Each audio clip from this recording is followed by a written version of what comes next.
Ciao everyone, I'm Umberto. I'm a dev from Revera, an indie game studio based in Italy. And this is the very first of a series of videos in which I'll go through different parts of our game and the process behind making it. In this one, I'll show you the first part that leads to a creation of a single tile. Our level designer, who's called Emanuele, tried different tools, but in the end he came up with his own assets inspired by those tools. A tile is basically a level of our game, the equivalent for an isometric game of a room in a 2D environment.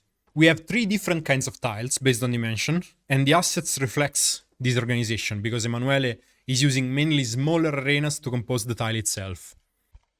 The first step is done on paper, and there's a pic of the nodes that led to the very basic structure you're seeing.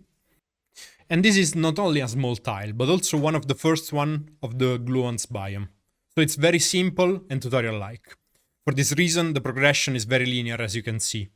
To balance this linearity, the tiles are tilted in a way that even without enemies, the player can go from the start to the end without turning at least a couple times. These violet-purple shapes that you're seeing are puddles of glue. As I was saying, this is one of the first tiles you might encounter in the gluons biome. And one of the unique mechanics of this part of the game are the puddles themselves. If you go into a puddle, you slow down at first and eventually drown in it. Emanuele uses these in mainly 2 ways. The most obvious one is as obstacles. This round puddle you see in front of this ramp, for example, is right in the middle of the pattern, and a little prowess is required to avoid it. The second one is to guide the player. This elliptic puddle here might seem useless, but it's important to tell the player that there's nothing important in that direction, and that they can avoid exploring in this part of the tile. After some rework and a small testing of the pacing, some props are added in the scene. You can see the pipes that transport the glue itself, and the cubes that you see are different props and assets that are being modeled by other team members.